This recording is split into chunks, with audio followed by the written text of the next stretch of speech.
함께 보겠습니다. 스가랴서 7장 말씀입니다. 스가랴서 7장 함께 보겠습니다. 다 같이 한 목소리로 같이 읽겠습니다. 시작. 다리우스 왕 4년 아홉째 달 곧 기슬레월 나흔 날에 주님께서 스가랴에게 말씀하셨다. 베델 사람이 사라셀과 레겜 멜렉에게 하인들을 딸려 보내어 주님께 은혜를 간구하면서 만군의 주님의 성전에 속한 제사장들과 예언자들에게 물어왔다. 우리가 지난 여러 해 동안에 해온 그대로 다섯째 달에 애곡하면서 금식해야 합니까? 이때 만군이 주님께서 나에게 말씀하셨다. 너는 이 땅의 온 백성과 제사장에게 이렇게 말하여라. 너희가 지난 70년 동안 다섯째 달과 일곱째 달에 금식하며 애곡하기는 하였으나 너희가 진정 나를 생각하여 금식한 적이 있느냐? 너희가 먹고 마실 때에도 너희 스스로 만족하려고 먹고 마신 것이 아니냐? 그때 예루살렘과 그 주위의 여러 성읍에는 거주하는 사람의 수가 불어나고 사람들이 마음 놓고 살았다. 남쪽 네겝과 스불라 평원에도 사람의 수가 불어났다. 바로 이 무렵에 주님께서 이전 예언자들을 시켜서 이 말씀을 선포하셨다. 주님께서 스가랴에게 말씀하셨다. 나 만군의 주가 이렇게 말한다. 너희는 공정한 재판을 하여라. 서로 관용과 자비를 베풀어라. 과부와 고아와 나그네와 가난한 사람을 억누르지 말고 동족끼리 해칠 생각을 하지 말아라. 주님께서 이렇게 말씀하셨으니 사람들은 듣지 않고 등을 돌려 거역하였다. 귀를 막고 들으려고도 하지 않았다. 사람들은 마음이 차돌처럼 굳어져서 만군의 주님께서 이전 예언자들에게 당신의 영을 부어 전하게 하신 율법과 말씀을 듣지 않았다. 그래서 만군의 주님께서 크게 노하셨다. 주님께서 부르셨으나 그들은 듣지 않았다. 그렇다. 이제는 그들이 부르짖어도 내가 결코 듣지 않겠다. 나 만군의 주가 말한다. 나는 그들이 아직 알지도 못하는 모든 나라라. 그들을 폭풍으로 날리듯 흩었고 그들이 떠난 땅은 아무도 오가는 사람이 없어서 폐허가 되고 말았다. 그들이 아름다운 이 땅을 거친 땅으로 만들어냈다. 아멘. 다리우스 왕 4년 아홉째 달, 그러니까 기슬레월 나흔 날에 주님께서 스가랴에게 말씀하셨다는 거죠. 이게 언제예요? 여러분, 다리우스 왕 4년 아홉째 달 기슬레월 나흔 날이 언제예요? 어유, 잘 아시네.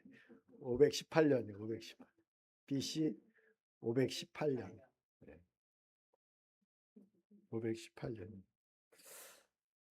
요 말씀을 받기 2년 전 520년에 스가랴가 처음 말씀을 받은 거예요. 그리고 2년이 지난 겁니다. 그리고 이제 성전 건축이 시작이 되고 있는 상황이에요. 그리고 성전 건축은 언제 되냐면 515년에 돼요. 요 말씀이 있고 나서 2, 3년 후에 성전 봉헌 예배를 드리게 됩니다. 그러니까 이 다리우스 왕 4년 아홉째 달, 곧 기슬레월 나흔 날, 이게 BC 518년 12월 7일이라 그래요. 이 연도를 이렇게 정확하게 얘기하는 것, 그는 하나님이 역사에 확실하게 개입했다는 것을 얘기하는 거예요. 그죠?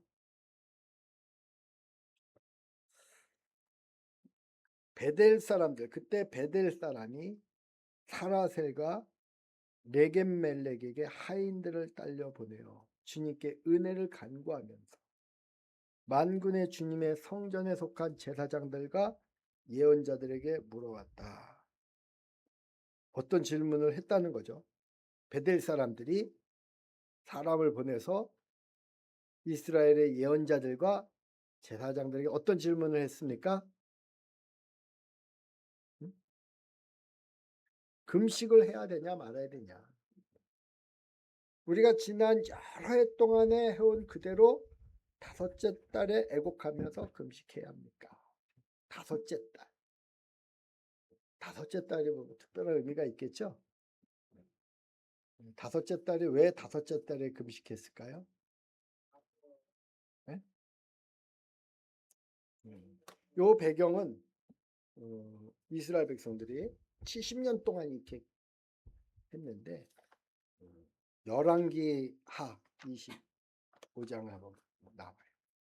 열왕기 하 25장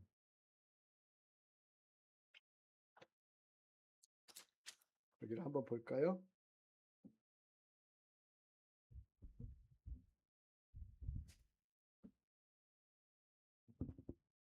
예루살렘 멸망에 대한 얘기인데 제가 한번 읽어볼게요. 24장 20절 하반절부터 읽습니다. 시드기야가 바벨로니아 왕에게 반기를 들었으므로 찾으셨죠? 시드기야 왕 제9년 열째 달 10일에 바벨로니아 느부갓네살 왕이 그의 모든 군대를 거느리고 예루살렘을 치러 올라와서 도성을 포위하고 도성 안을 공격하려고 성벽 바깥 사방에 흙 언덕을 쌓았다. 그리하여 이 도성은 시드기야 왕 제11년까지 포위되어 있었다. 그 느부갓네살 왕이 쳐들어와서 그 예루살렘 성을 포위하고 몇 년 동안 있었다고요? 11년 동안. 11년 동안. 이스라엘 사람들 대단해요. 이 바벨론에 11년 동안 버텨냈다는 거예요. 우리나라 뭐 안시성 전투 뭐 그 중국이 쳐들어올 때 이렇게 버텨낸 것처럼 그의 넷째 달 9일이 되었을 때 도성 안에 기근이 심해져서 그 땅 백성의 먹을 양식이 다 떨어지고 말았다.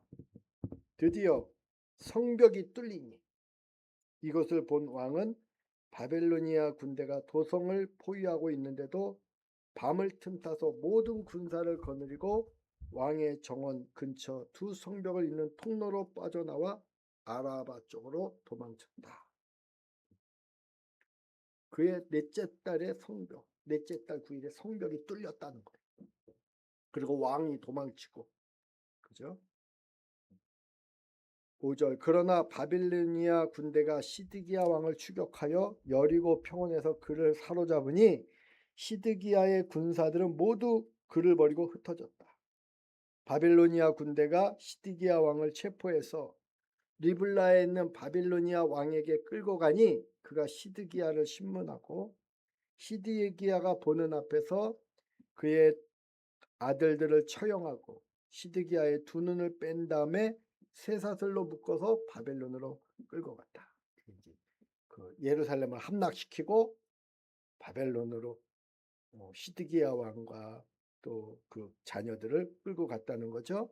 8절 다 같이 읽겠어요. 시작. 바벨로니아 느부갓네살 왕 제19년 다섯째 달 7일에 언제? 다섯째 달 7일. 그래서 이게 다섯째 달이 나온 거예요. 바벨로니아 왕의 부하인 느부사라단의 근위대장이 예루살렘으로 왔다. 그는 주님의 성전과 왕궁과 예루살렘의 모든 건물, 그 큰 건물을 모두 불태워버렸다. 예루살렘 성전에 들어와서 왕궁을 불태우고 성전도 불태우고 그 큰 건물들 불태우고 거기 있는 물건들도 가져가고 그게 언제요? 다섯째 달 7일이죠. 그래서 이스라엘 백성들이 이 다섯째 달에 금식했던 거예요. 바벨론에 끌려가서도 또 이스라엘에 남은 사람들도. 근데 오늘 보면 또 보면은 이렇게 나와요. 하나님이 다섯째 달에 우리가 애곡하면서 금식하는 게 해야 됩니까? 질문하니까 하나님이 말씀하기를 너는 이 땅의 온 백성과 제사장에게 이렇게 말하여라.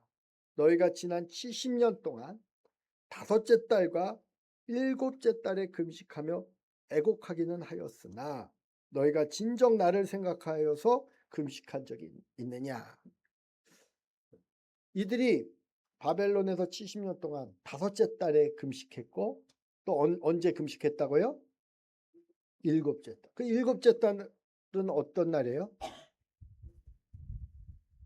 일곱째 달도 여기 나와요. 25장에 보면 열왕기하 25장 볼게요.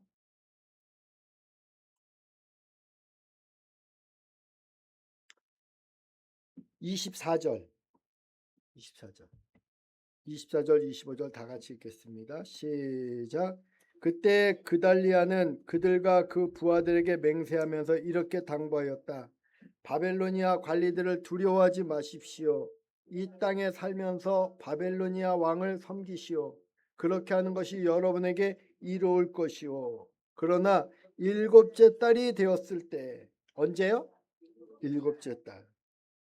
엘리사마의 손자이며 느다니아의 아들로서 왕족인 이스마엘이 부하 10사람을 데리고 와서 그달리아를 쳐 죽이고 또 그와 함께 미스바에 있는 유다 사람과 바벨로니아 사람들을 죽였다.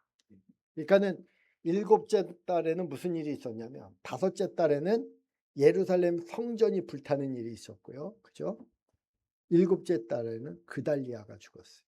그달리아가 누구냐면 이제 왕을 끌고 갔잖아요.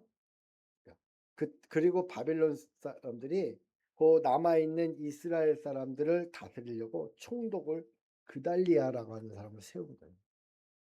그달리아는 그 당시에 어떤 정치적인 지도력도 있고 인품도 있고 그나마 그 백성들을 이렇게 관리하겠다 해가지고 세웠는데 이 유다 사람들이 이 그달리아를 죽인 겁니다. 이스마엘이라는 사람, 르다니아의 아들로서 왕족인 이스마엘이 부하 10사람을 데려와서 그달리아를 쳐 죽인. 그런 다음에 바벨로니아 사람들을 두려워한 나머지 높은 사람 낮은 사람 할 것이 모든 백성과 군대 지휘관이 다 일어나 이집트로 내려갔다. 이러면서 이제 나라가 완전히 망하는 상황에 상징적인 사건이 두 가지가 예루살렘 성전이 불타는 사건 또 그달리아가 살해당하는 사건. 그래서 굉장히 그 시간이 그들에게는 아픔이고 한이고 그래서 그때마다 그날을 기억하면서 금식한 거예요. 잘했어요? 이들이? 네? 잘한 겁니까? 할만하지 그렇게. 우리나라도 5.18 아픔 때문에 막 예배 드리고 그죠? 기념하면서 기념 예배도 드리잖아요. 5.18 6.25 상기하자 6.25 또 예배 드리고 그거 다 잘못된 거예요? 이들이 이렇게 예배를 드렸다. 근데 이들이 이제 성전 건축이 완공이 이제 가까우면서 질문한 거예요. 지금까지 우리가 이렇게 아픔을 가지고 기도해 왔는데 이제 성전 건축도 다 돼가는데 계속 해야 됩니까? 금식을. 여러분은 어떻게 할래요? 금식 하실래요? 어떻게 할래요? 그래서 그러면 뭐라고 대답할래요? 이런 질문을 받으면 어떻게 대답하실래요? 금식 하라고 할래요? 하지 말라고 할래요? 황진희 목사님 뭐라고 대답하실래요? 제사장한테 물었다니까 목사님한테 물은 거예요. 와서 베델 사람들이. 김선미 목사님 뭐라고 대답하실래요? 하나님의 말씀만 전하면 돼. 스가랴가 하나님의 말씀만 전했다. 다른 생각하지 말고 하나님이 하신 말씀만 전하면 돼. 하나님이 뭐라 그랬냐면 거기에 대한 금식하라 말라 이게 얘기가 아니고 너희들의 그 금식이 옳은 금식이냐. 그게 나를 위한 금식이 아니냐 너희들을 위한 금식이냐. 저는 오늘 이 말씀을 묵상하면서 그 생각이 났어요. 제가 여주에서 목회할 때 하나님의 특별한 말씀이 있어갖고 예배당 건축을 시작했습니다. 그때 하나님이 아주 조리식 건물에 있었는데 헐라 그러면 내가 세우리라 그래가지고 그냥 곧이그대로 교인들한테 얘기하고 하나님이 헐면은 세운다 그랬습니다. 그리고 조리식 건물을 그냥 헐었어요. 이제 그 목사가 그냥 단독으로 헐면은 또 교인들한테 이게 목사님 독단으로 한다 그럴까봐 이렇게 회의를 모집해서 동의를 얻고 기획위원이라고 대표자가 있거든요, 교회. 그중에 7명인데 저를 포함해서 7명인데 한 사람은 빠졌고 시간이 없어서 못 왔고 그날 이제 6명이 왔는데 7명 중에 저를 포함해서 8명이죠. 근데 6명인데 6명만 모였는데 3명이 찬성하고 3명이 반대. 저는 이제 마지막 제가 결정해서 제가 찬성해가지고 헐었어요. 있던 건물을. 조립식 건물이라 그 지역에 남성교회 청장년회라고 젊은 성도들인데 그들한테 요청해가지고 저희가 건축 자금이 딱 100만 원 준비돼 있었거든요. 그걸 가지고 헐고 비닐하우스를 쳐달라. 그리고 우리가 비닐하우스에서 예배드리겠다. 그리고 한 2년 동안 비닐하우스에서 예배드리고 정말 하나님의 은혜로 건축을 아주 예쁜 예배당을 건축했습니다. 지금도 있어 삼암리 예배당이라고 아주 예쁜 예배당입니다. 근데 그렇게 예배당을 헐고 비닐하우스에서 이제 기도해 하면서 이제 교인들이 한 마음으로 막 건축을 하는데 한 권사님이 이분은 예배당 허는 거 반대하셨던 분이에요. 그리고 항상 어떤 목회자 제가 얘기하면 저를 힘들게 하고 그냥 자기 생각을 가지고 교인들에게 영향력은 있어갖고 교인들이 그분 눈치를 봐야 되고 이런 상황인데 그분이 그래도 교회 영향력에서 대표 기도를 시키면은 대표 기도에 나와서 그렇게 기도하는 하나님 아버지 지금이 전도할 때인데 지금 건축한다고 이렇게 난립니다. 이렇게 그렇게 기도를 하는 거예요. 여러분 어떻게 생각하세요? 전도하는 것이 잘못됐나요? 금식하는 게 잘못됐나요? 전도하는 게 문제가 아니죠. 그분이 그리고 진짜 전도를 열심히 하는 분이 그렇게 기도했다고 모르는데 전도 한 번도 안 하시는 거예요. 근데 이제 건축해서 간다고 하니까 지금이 전도할 때인데 왜 건축하냐고 우리가 무지해서 건축한다고 이렇게 기도를 하더라고. 그래서 모든 사람이 의욕을 꺾는 거예요. 아무리 옳은 것도 사단도 제가 오늘 보면서 이 영적 싸움 이런 거다 제가 됐는데 아무리 옳은 말도 그게 나에게서 나오거나 사단에게서 나왔다면 악한 거예요. 하나님에게서 나온 것만 그게 진리. 여기서 스가랴가 자기 생각을 가지고 그럼 뭐 너희들은 금식하고 우리는 안 할 테니까 너희들끼리 하고 뭐 이런 다른 말 했다면 이게 말씀이 안 돼. 하나님이 주신 말씀 그대로 전하는 거예요.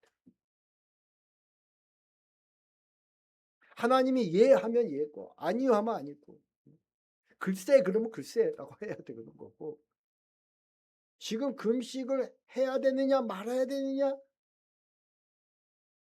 이게 아니라는 거지.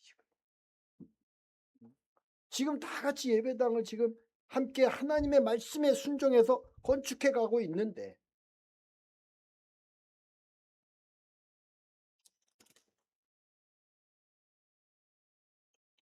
여기 보면은 베델 사람이 사람을 보내서 질문한 거잖아요. 베델 사람은 어떤 사람이에요? 베델은 원래 종교성이 강한 곳입니다.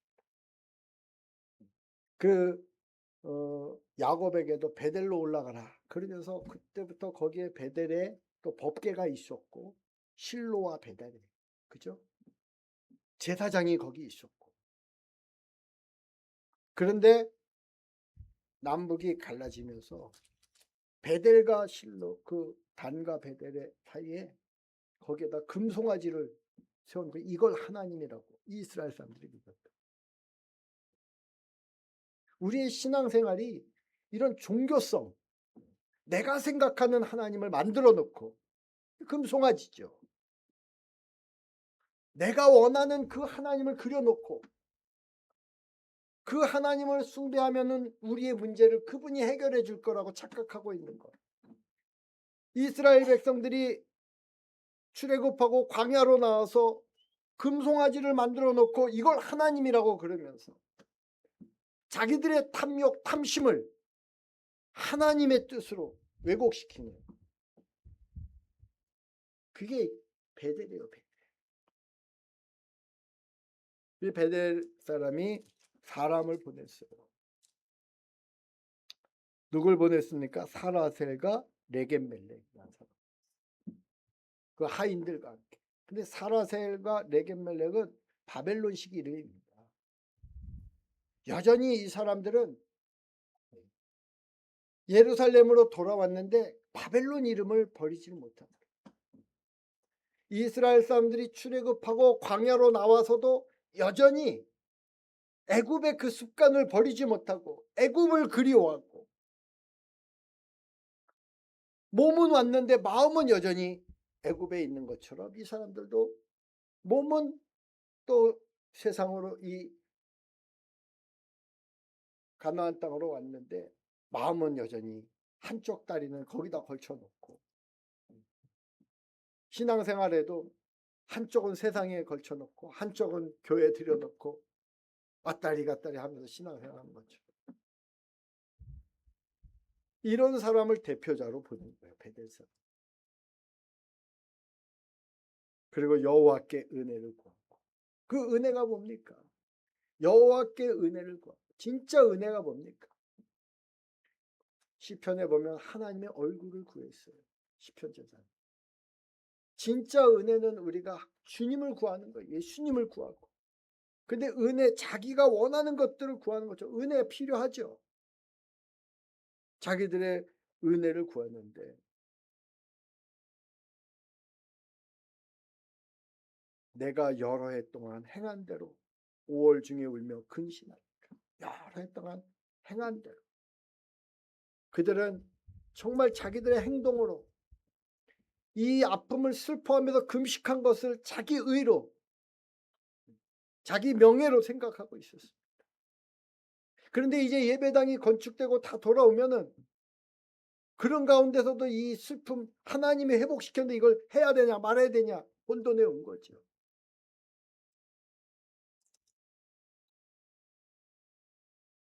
만군의 여호와의 말씀이 내게 임하여 이르시되 온 땅의 백성과 제사장들에게 이르라. 그 사람들만의 문제가 아니었습니다. 지금 그 땅에 있는 모든 제사장과 백성들, 그들도 똑같은 영적 상태에 있던 거죠. 비슷한 상태.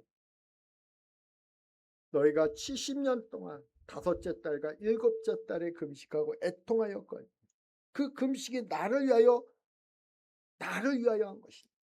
여러분, 통성 기도를 하고 부르짖는 기도를 하고 방언을 하고, 근데 그게 정말 주님을 위해서 여러분이 그렇게 부르짖잖아요.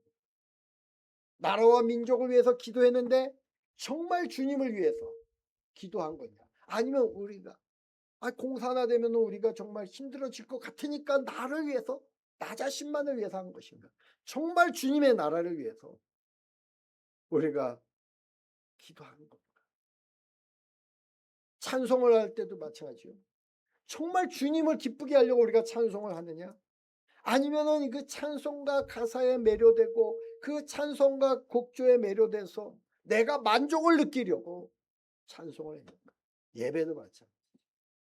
오늘도 예배를 하는데 내가 만족하려고 와서 내가 만족이 채워지지 않으면 주님이 어떻게 생각하느냐가 아니라, 오늘도 이렇게 에어컨도 잘 안 되고 그죠? 힘들고 피곤한. 근데 오히려 이게 우리가 제물로 드리는 환경인 것 같아요. 주님이 기뻐하시면 우리가 피곤하고 힘들어도 또 와서 예배드리는 모습. 그게 재물의 삶이 아닙니까? 이 스가랴도 결국은 그런 걸 이야기하는 거예요. 진짜 신앙생활이 뭐냐? 진짜 금식이 뭐냐?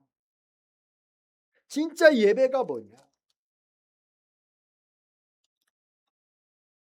그러면서 이스라엘 백성들이 바벨론으로 끌려가게 된 까닭 이유를 스가랴가 또 그대로 설명하잖아요. 이거는 스가랴 얘기가 아니고 예레미야를 통해서 이사야를 통해서 하나님이 하신 말씀이에요.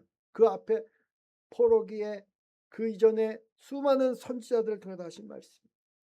여호와의 말씀이 스가랴에게 임하여 이르시되 만군의 여호와가 이같이 말하여 이르시기를 너희는 진실한 재판을 행하며 서로 인애와 긍휼을 베풀며 과부와 고아와 나그네와 궁핍한 자를 압제하지 말며 서로 해하려고 마음을 도모하지 말라 하였으니 그들이 듣기를 싫어하여 등을 돌리며 듣지 아니하려고 귀를 막으며 그 마음을 금강석 같게 하여 율법과 만군의 여호와가 그의 영으로 옛 선지자들을 통하여 전한 말을 듣지 아니하므로 큰 진노가 만군의 여호와께로부터 나왔다.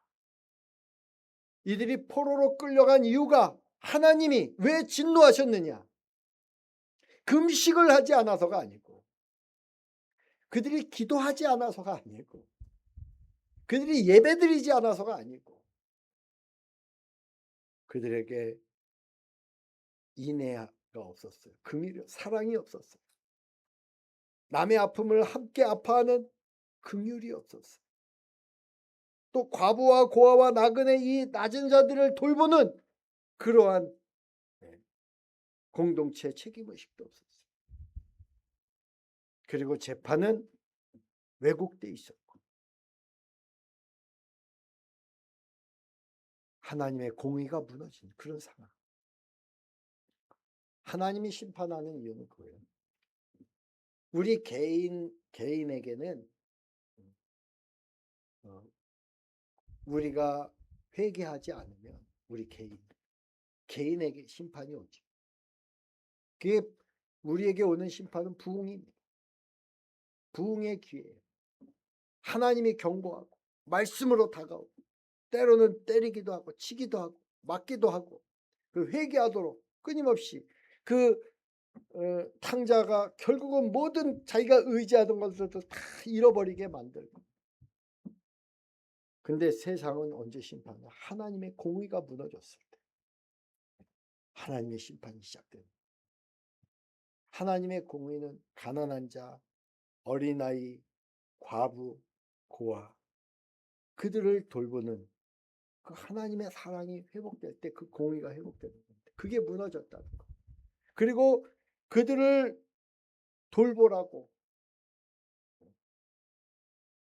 그들을 잘 돌봐주라고 하나님이 말씀했는데 그들은 그 말을 듣기를 싫어하고 등을 돌리고 듣지 않으려고 귀를 막고 그 마음을 금강석 같게 하여 오늘 세번역에는 뭐라 그랬어요?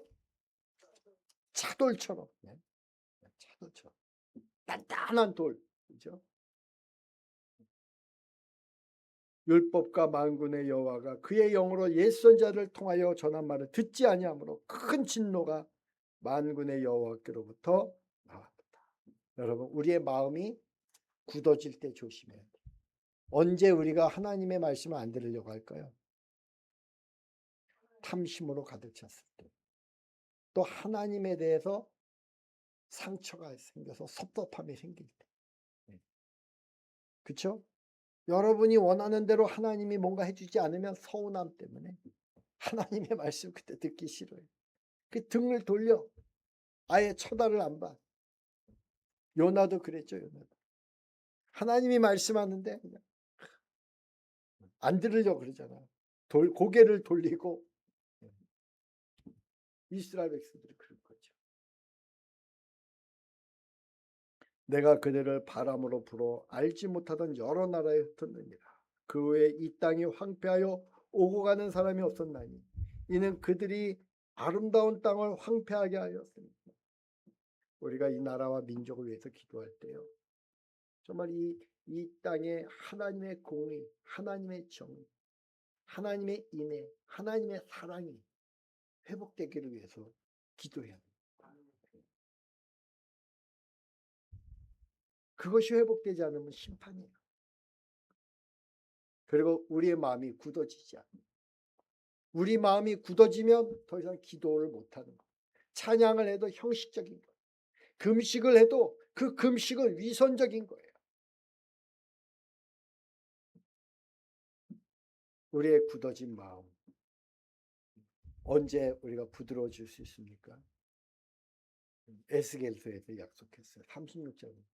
하나님의 영을 우리에게 부어주면 우리의 마음이 부드러워진다. 부드러워질 때 우리가 순종할 수 있는 거예요.